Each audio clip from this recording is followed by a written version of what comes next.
Okay, well, welcome everybody. This next section is going to be walking through some of the notebooks that team members across Epic as well as GSL and other contributors have created, and we're going to kind of just walk through that space. So I'm going to kind of level set everybody. So if you're pretty familiar with Google Collab, maybe just pause for a minute here. We're going to kind of make sure everybody's on the same page. So with the once you get to Google Collab, we'll basically start with AI Notebook. So I will post some things in chat as we go through this, just so if anybody wants to follow along, they can. So here's the NoEpic AI Notebook space. The one we're going to kind of walk through here is the version 1 AR demo. So if it's something that you wanted to do to follow along, you can go ahead and download the raw file, which I've already done in a second here. But again, if you're following along, I'll go at a reasonable pace. That way everybody can follow along. So we'll click right here, download raw file. And then when I come back here, if you're in the Google Collab space, I'll just kind of drop the main link in here. Again, if you're following along, I'm going to try and go at a pace that you can follow. So if you're in there and you go to that site, you'll basically get the main splash page where you can say, create a new notebook in Drive. And that's basically what we're going to do. We'll say new notebook.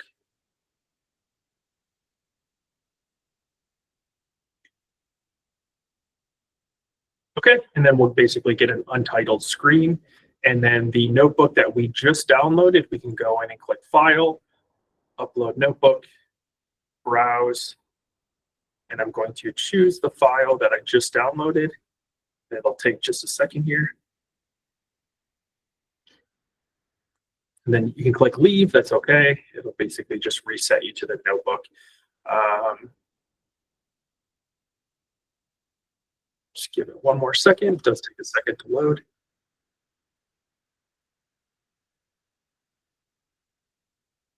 Okay, and then I'm going to close this one since I already have another notebook open, but that would get everyone to the point where they're level set and everybody's kind of starting on the same spot. So here's this notebook. So we're going to kind of walk through running some pretty small forecasts, and we'll use data from 2024. There's an atmospheric river event off the coast of California. So that's basically the target. We have a couple others that use a couple other scenarios. There's one of a tropical storm in through the Gulf. That's another one that you can run. So we have a couple different cases mocked up that you can run if you choose. And as some of the longer items, so I also, as we go through this notebook, I try and give pretty clear directions of, if you get a section or an acknowledgement, some like restart section issues, and in parentheticals after each of these steps, I have about roughly how long that's going to take to complete. So tried to be pretty thorough as we went through. So with that, we're going to just pause for a second and kind of just talk about Google Collab. So for those that aren't familiar, it's a great tool to run free compute of large GPU jobs, reasonably large GPU jobs. Their free tier has access to a reasonable amount of compute. And then if you go in the bottom right arrow here and go connect to a local runtime, change runtime type. The free tier will be CPU, V2A TPUs, and then T4 GPUs. The GPUs and TPUs are throttled, so if you if there's a lot of people using it, like during lunchtime, it's usually taken out. But early in the morning, late in the afternoon, and maybe on slow days per se, it's usually pretty easy to get them. I have some other options. Those other options are available on a paid-for tier. It's pretty reasonable. You get 100 credits, and 100 credits is $10, and you'll get access to that. And then as Andrew kind of showed earlier today, if you come to the same drop down and you click View Resources, you can see your what you're subscribed to. I have 180 compute units right now, and then it'll give me my usage rate on what I'm currently running and how many active sessions I have. So you can kind of monitor for like Andrew's, you had to use A100. So if you have to run something with more compute, you can do that fairly straightforward. And then the other one is if you come here in the drop down again, and you can click on that execution, and it'll actually show all your last execution, so you can kind of track history as well. Just something that can be helpful to keep up. So with that, I kind of have a setup runtime of what I'm currently running. So I'm currently running with a T4 GPU. Again, if you click on it and there's none available, there probably isn't right now, which is fair. It does run on CPU as well, and it's nominally slower. In one of our other notebooks, there's a nice quad chart. Sorry, there's more than a quad, so I'll pull this one over here. Connecting at runtime, Jacob Radford, who did this, did a great job of, basically kind of benchmarking how long they're going to take to run the various models on each of the tiers. And as you can see, the T4 GPUs are pretty reasonable within the free tier. So probably your best bet, and that's what I'm connected to right now. And then obviously, when you have something beefier like an A100, like even Andrew was running on for his, in the paid tier, a lot more performant, especially when you get to the quarter degree resolution. So in the other notebook, which we have uploaded running AI for NWP, there's also some runtime metrics depending on what case you're trying to run. So also pretty helpful. Okay, with that, I'm going to kind of just go through the first step. The last kind of important piece is there's going to be a restart session icon here where you can go and hit restart session. That is going to pop up and basically just say, hey, you need to restart for various things. It's usually like this example, like matplotlib, a bunch of like Python libraries that do just require a restart, and that's fine. You're going to go ahead and click restart session when it comes up. So without further ado, I'll hit play on the first cell. And then just to be valuable of everybody's time, I do have kind of a presentation on the slide side here. So I'm going to hop back and forth between some of the longer running processes. But I'll kind of talk about this first. So you can see NumPy, we already got one restart session. I think in the first one, you'll get two just to stage everything. So that's what we'll do is we'll just show everybody here, click restart session. And then you can see the cell stop. So I'll hit play again, and it'll go ahead and install the packages and import the needed libraries again. And then this will run through. And if I get the same one again, I'm going to hit cancel. That actually just kind of popped up recently. So I think that's the only modification. And I'll put an updated note on that. So right here, we get NumPy again. I'm going to hit cancel that time. Again, you'll hit 2, and then it'll keep going through. So I'm going to let it run. Okay, and while that's running, it's again going to take about 2 minutes. So I'm going to hop back and forth and kind of talk about some other things going on in between, just to be valuable of everybody's time. So again, welcome to this Epic AI workshop. I really appreciate all the presenters. We tried to get a bunch of different work across NOAA as well as industry and academia. I really appreciate all the presenters today. So with the first one, we have this workshop and kind of talk about some ones in the past and just maybe have a plug for some upcoming ones, which are going to highlight some new areas. So we just had an atmospheric river workshop, which completed in June. We have this AI workshop today with pretty record attendance, so appreciate everybody coming. Upcoming, we have AI UIFCW in September of 2025. So a plug for that, and I'll also have it on a future slide here just to kind of talk about some of the interesting topics that are going to take place. And there's still room to upload an abstract. So if you're doing something interesting in the field, we'd love to hear from you. And those are due by June 30th. So I'll show you where to get those on the website in just a second. And cancel, hit play. Okay. And then we also submitted AI workshops for both AGU and AMS. So if you're going to AGU in 2025 or AMS in 2026, feel free to stop by and see what we're up to. And we look forward to seeing your work as well. So just like this event, we have quite a few of website updates around all the work going on across AI. There's additional data sets. There was a new blog entry, so I'll kind of just show that. Just gonna stop. One more restart. Okay. So if you go to the website and you go to AI an AI blog. There's a new post on an early look at NOAA's Project Eagle, as well as a couple other one blog on WAFcast, which we'll see later today, and introduction to GEF's V13 replay data set. So some interesting blogs, and we're always getting more comments. So if you have something that you'd like to share, or some interesting work, we'd be happy to communicate with on that.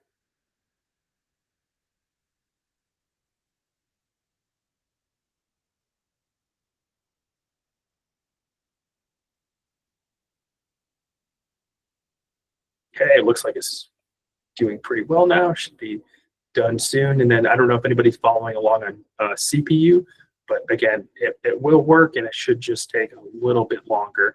I would think instead of about 2.5 minutes, it should probably take closer to 3 minutes. So we should, with a couple of restarts on my end, still finish around the same time.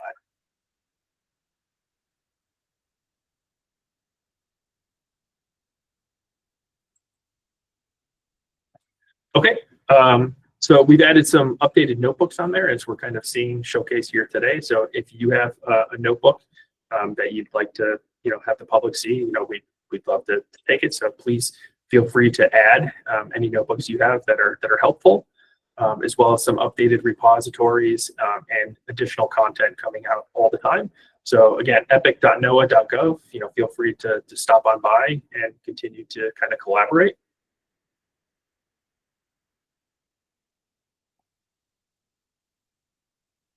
Okay. One more run here. And I will fix this after this. Just required a couple of restarts in the last couple of days.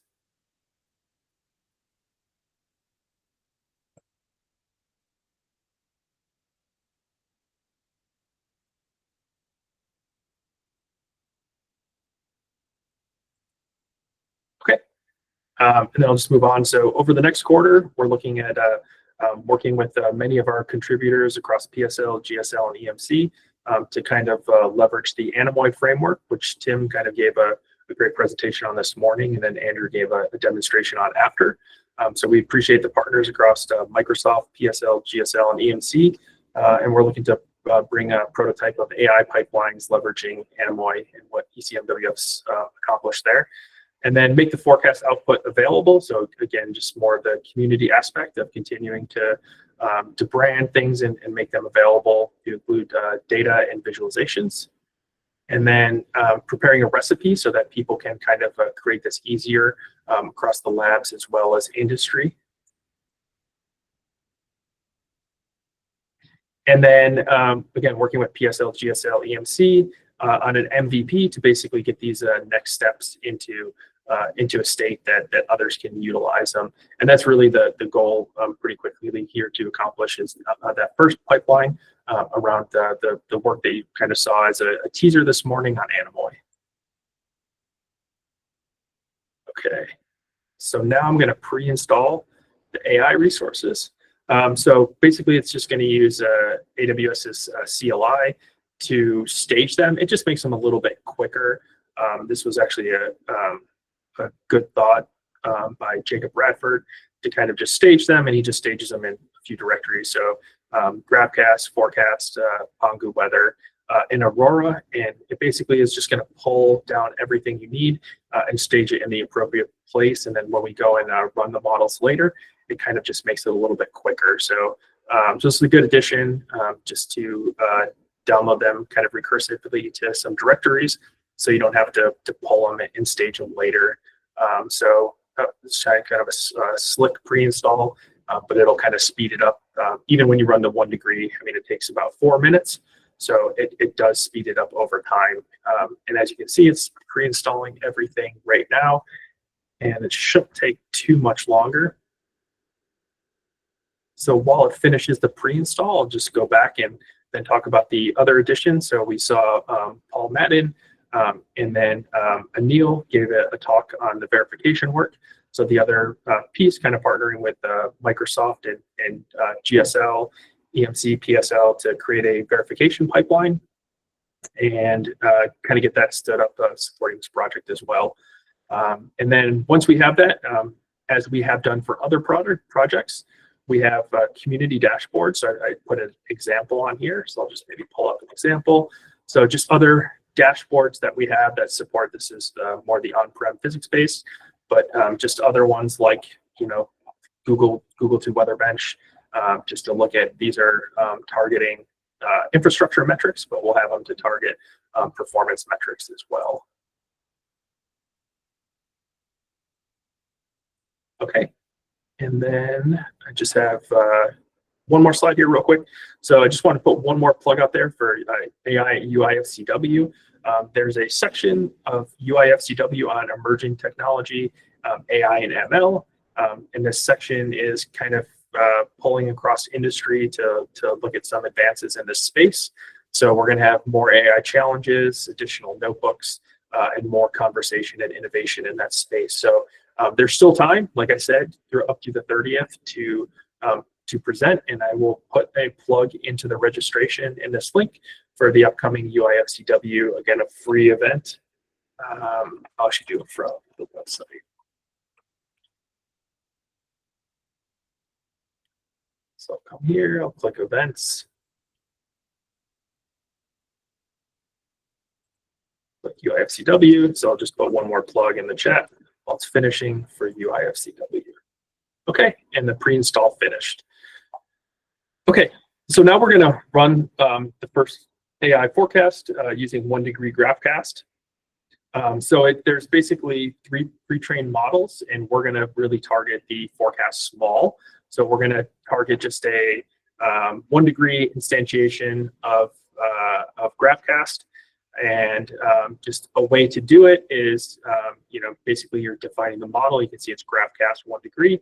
The output path is the basically default directory where we pre-staged what we wanted, and then put the year that we're going to run. And again, 2023, February 21st, there was an AI an AR event. So that's kind of what this is around. We're going to target Graphcast 1 degree. So we'll hit the GC directory. And then we're just going to basically call AI model GFS. Input we're looking for is GFS. We're going to define the date at 0Z. We're going to go out 240 hours. If you do scale it back from 240 hours, it's going to take significantly less time to run. I guess I probably should hit play. And then finally, you're just going to call Graphcast 1 degree, and it'll start running. And this does take about 4 minutes to go ahead and run. And it'll basically just get to the last step where it says generating GRIB2 output, and it'll just hold there. So you don't get a lot of updated information as to how far it's finished after that. So again, maybe something we can add in at a later date. But it is going to run. I'll just give it a minute here, and I'll kind of wait to show you once it gets to the last step, and then I'll kind of pause and go back to the slides real quick.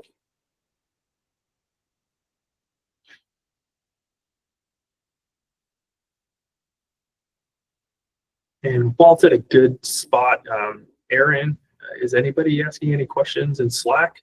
Since I'm not in there, any questions I should go back and cover, or Jessica or anybody from Epic, any questions, since we're at a good segue real quick here?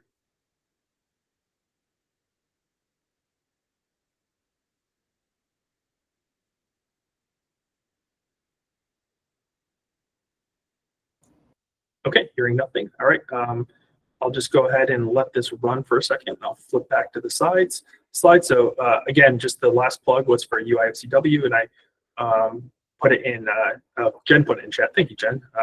So yeah, if you have, if you want to sign up or you have any questions about it, feel free to reach out on that. So those are kind of all the updates. So I'll close that one, and we'll kind of go back to the notebook and finish up here. Okay.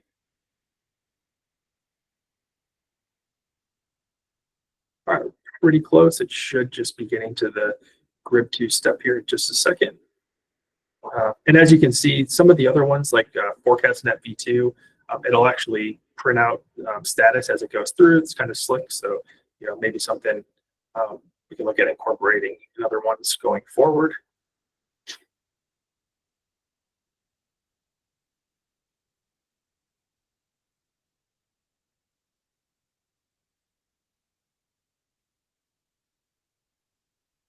Okay, and while that finishes, I'm just going to go to the next step just for a second here, and then I'll come back. So if I hit print here, I'm going to basically, oh, it's going to stage it, that's right. Just give it a second then. Okay, so here it is. It's converting output X-ray to grid and saving. So this is the last step. So once it gets here, you have probably about 30 seconds, and it's just going to continue creating the forecast and then outputting it to Grib2. I know kind of working in some of the Air Force meteorology space, like Grib2's heavily utilized. Obviously, no in other agencies, it's more NetCDF. So, so we'll do a convert after. If you do want to use Grib2 for the visualizations natively, that's fine. But we do just have them, the visualizations in NetCDF here. So that's something we can add if you put a comment on it. We had it like that first, and that's pretty straightforward.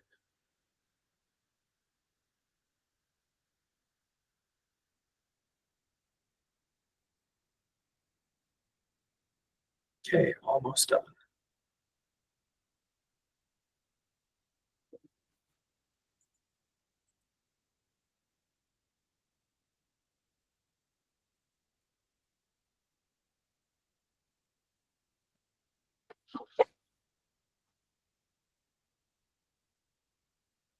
Okay, and then just wanted to switch back over. So the other one that we're just not going to go through right now, but that again, Jacob Bradford did a great job. I'm going to put it in Slack specifically, or put it in the Google chat right here. He did a great job, and it really walks through a lot of precursor that is probably just better read. So I wasn't going to kind of go through that. So again, got his permission to share it. He did a great job, and kind of walks through pretty in depth about, you know, looking at forecast scale, looking at verification, and then kind of gets into the Google Collab. And I think it does a really good job. I mean, I look back at it, so he did a good job kind of benchmarking using the various tiers. So again, that's a really good walkthrough to kind of precursor those few steps. So with that, it just finished. And I'm going to go ahead and do a quick print. So just this directory, and as you can see, here's the output, and right here, and it is in Grib2. So there's the 1 degree Graphcast, and from on the 2023 February 21st at 0Z, and then I added an optional print in here. So if you want to use some other local visualization tool, you can kind of go ahead and download it locally. So Google.Collab has import files and then file.download. And then if you look at it, there's quite a few other libraries that Google built specifically to support Collab. But again, I just put a couple in there as optional, just in case anybody wanted to download it locally and use like Panoply or whatever other visualization tool you prefer. So there are a couple optional print statements as you go through, optional cells to play when you go through that you can do. And as I was just going on to the next one, I think I saw a comment, so maybe we'll just take them as we go. Let's see. Yeah, would be useful. Okay, yeah, yeah, appreciate it, the comment, and yes, this is going to be NetCDF. So just to clarify, that's what we're going to do. So it takes about 45 seconds. So I'll play and just kind of talk. So the first thing we do after you can see the NetCDF file was there, and then that's the one we also could download. We're basically going to convert from Grib2 to NetCDF. So you can see we're going to do the 2023 from February 21st for 0Z, and then we're going to target the 1 degree Graphcast. And we basically just remap it to NetCDF. And then afterwards, I do have checks in place after each of them just to make it a little bit easier. So you can go and do just a simple list directory, and then you can do a quick check to make sure that the converted NetCDF file was there. Again, you can use the file tool content on the left, and you can kind of see what's in your directory. But I just kind of put a couple plays in through there just to make it a little bit easier. So you can see once I hit that, here's the Graphcast 1 degree at 0Z NetCDF file. Again, here's an optional then if you wanted to download then the NetCDF that you converted, you can download it and use something like Panoply or whatever you're looking at to visualize that instead. and that's perfectly fine. So I'm going to hit play. We basically just make a variable dictionary to remap it now that it's in that CDF. And then I'm going to hit play on the visualization. So now we're just going to target the U component at 10 meters of wind, and we'll just basically do both a dump and then a visualization. XR is not defined. Okay. So looks like we actually did get an install error on the last one. So I'll just hit play one more time.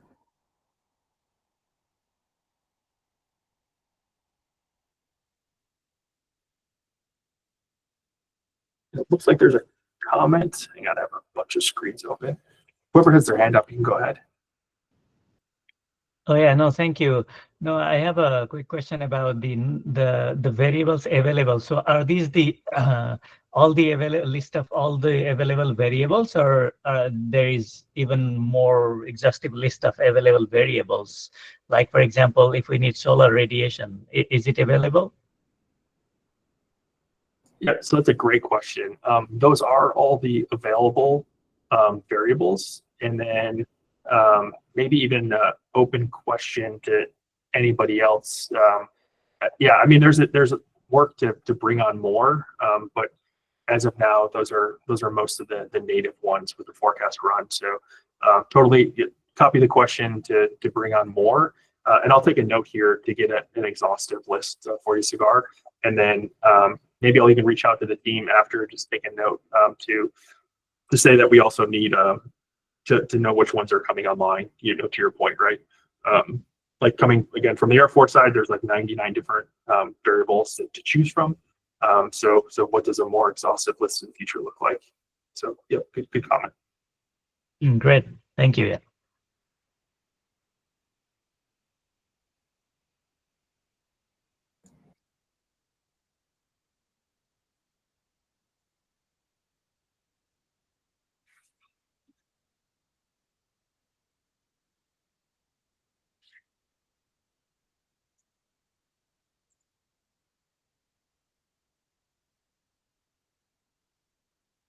Okay, while that's loading here, I'm just gonna go to the output real quick.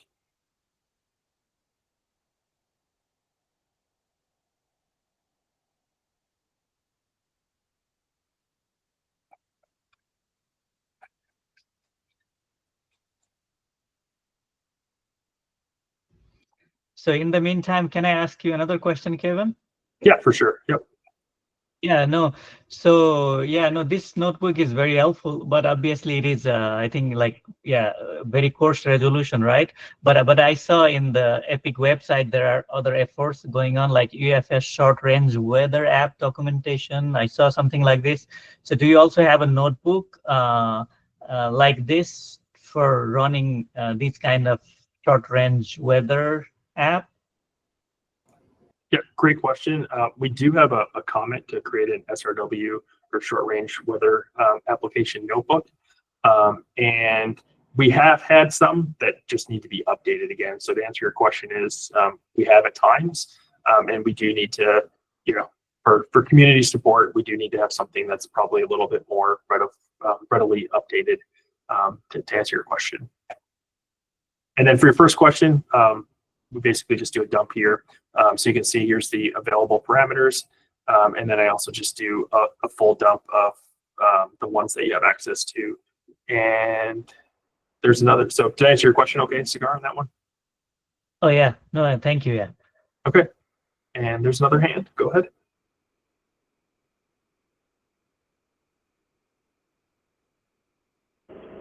Hi, can you hear me? Can you hear me? Yes. Okay, great. Similar to that, PanguWeather and the other models, FourCastNet, they don't have the, Aurora, they don't have the precipitation variable. So have you, what proxy we can use for the precipitation kind of thing?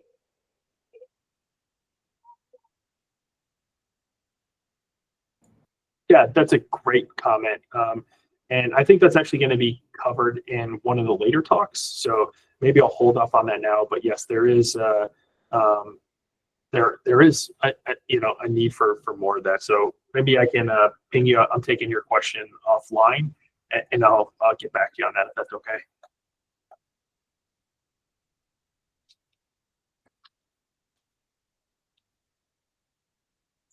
Dyson? Hi, good day. I have a question in terms of the total precipitation for the Graphcast. I noticed when it generates the output, there's usually 2 times for the for the variable itself. I'm not sure if that's by design on the outputs. Yeah. So yeah, there's TP. So sorry, can you say the question one more time? So there's usually on the output, there's usually 2 times for the variable itself for total precipitation, the 6-hour accumulation. Is that by design? That's on the grip file itself before you do the convert. So it is my understanding that that is by design. Yes. Okay. And then there's another one. If I want to run Graphcast.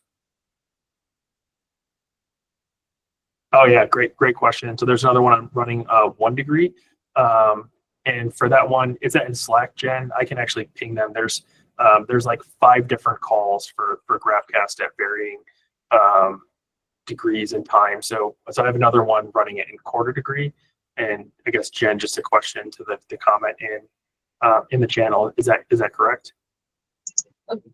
That was posted in the Q&A section here. Okay, so I'll reply back to the Q&A on how to run the 1/4 degree right after. It is just you just call Graphcast instead of Graphcast 1P00.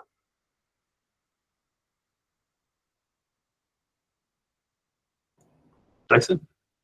Hi, yeah, sorry. I noticed also NOAA has a version of Graphcast that uses a GFS data set. Have you guys also explored how well that performs?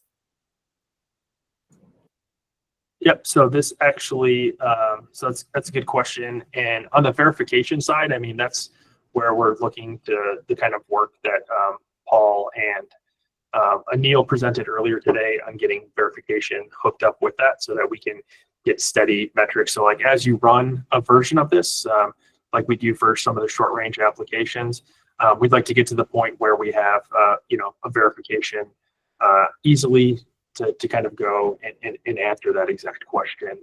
So I think that's coming soon. That's still in like the early stages, but yes, that's where we want to be. I mean, like anything, right? Verification has to move as fast as the application itself. Okay, thank you. And of course, I'm presenting live, and I apologize, this is sticking here. Just give me one more minute. Okay, there we go. Okay. I guess 4th time was a charm. Sorry about that, everybody. So we'll go back down here, and I will go ahead, just pass the dictionary, and then we're going to run the visualize. And then it failed for X-ray before, but we should be good now.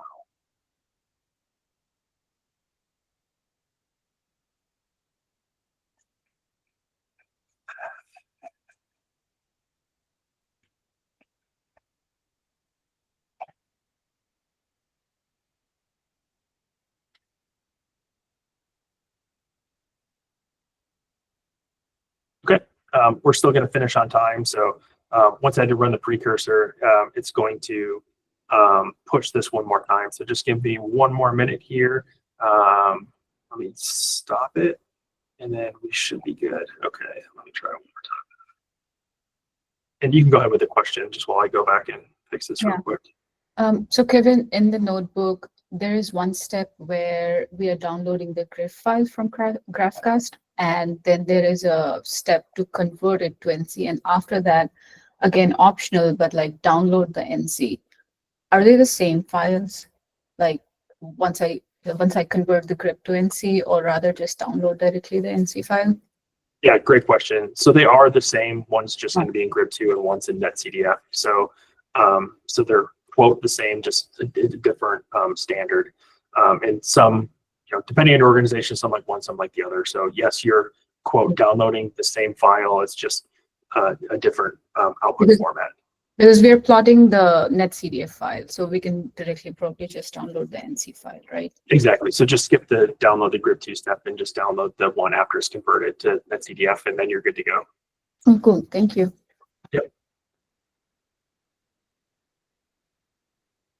Okay, so it is going to make me run it again. So everybody just bear with me for one more minute. Apologies. So we'll rerun this and then we'll look at the visualization.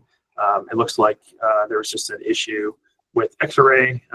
It ran clean that time. So let me just rerun it and then we'll revisualize it. So I will look at the chat for the other question there, Jen, and I'll just pause it for 1 minute and we'll be right back. And again, everybody, thanks for bearing with me for one more minute as we just had to rerun Graphcast for the X-Array issue.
Okay, all right, it's on the last step again here.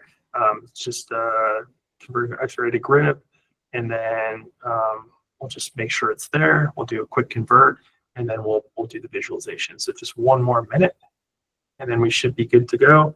And while this is finishing, I'm just gonna scroll down. So once you finish this, we're not gonna have time to go through the other ones just to make sure we stay on track. But in this one, we also do, after this one, we'll have run FourCastNetv2 small. So we'll run a small case of this also in 1 degree. And then you can see it's a similar mapping where we convert it to netcdf. And then, so this is what your output will look like in the end. So again, we just do a dump so you can see all the available parameters.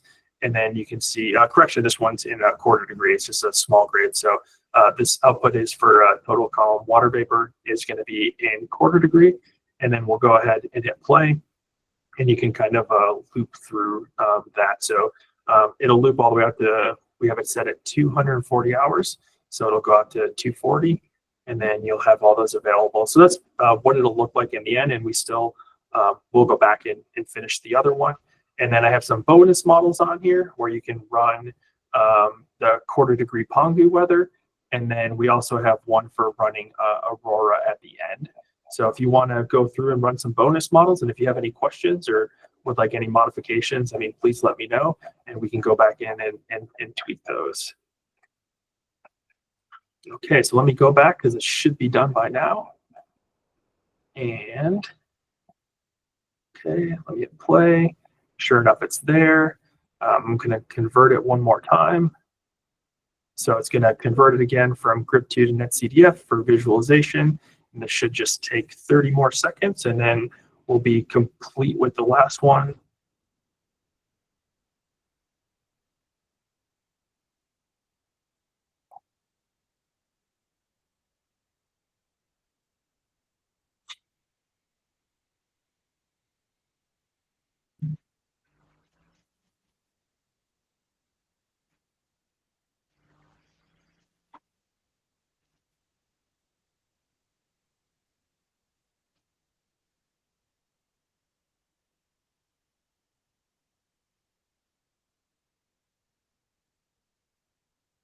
Okay, now let's do a quick check, and then you can see, sure enough, it's there.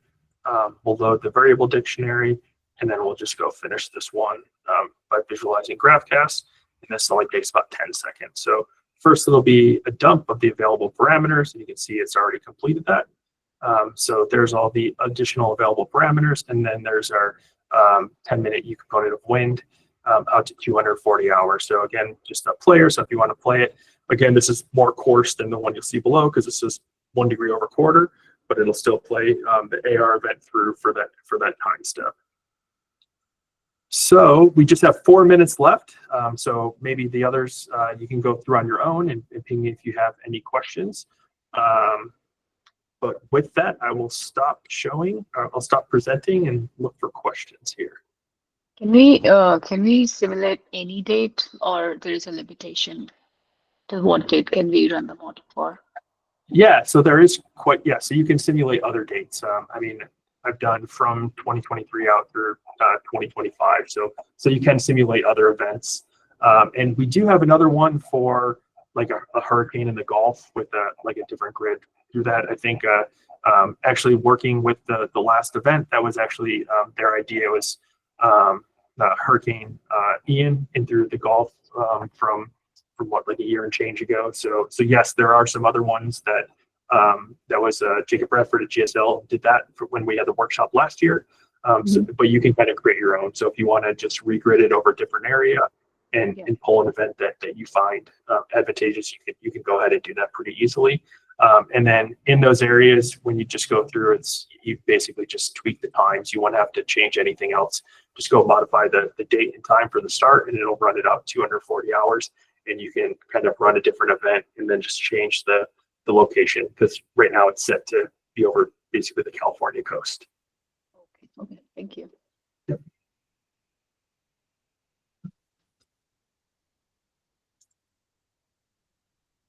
Okay, and just so we stay on track, there's a couple questions, Jen. Thank you for putting those in. I'm going to go ahead and tackle those during the break here, but that puts us at the next break. Unless anybody else has any questions live, I'll get back to those two in just a second here. Yep, go ahead. Hi, it's Nachiketa from Spire. Thank you very much for showing this thing. One quick question. I was actually trying to plot the other variables, which has the levels, for example, geopotential height and others. And it's kind of give me the error, although I put the name in the list. For example, if I put Z500 or geopotential at 500 from the list doesn't take. Is it the plot is only for the surface, the function, or I can plot any variables? No, it's others. So let me just take a note. You said like G500 as an example was giving you an issue. Okay. And then let me just take your name. The reason I want to plot it because when I download the NetCDF data, I just open it in Panoply, it shows very weird values. Yep. So I just want to make sure that I do the right thing here. Yeah, no, I mean, yeah, thank you for passing that along. I mean, I'll look at that one specifically. I have plotted a handful of them, but yeah, I mean, yeah, thanks for passing that along, and I'll look at that and took a note to get back to you. So thank you.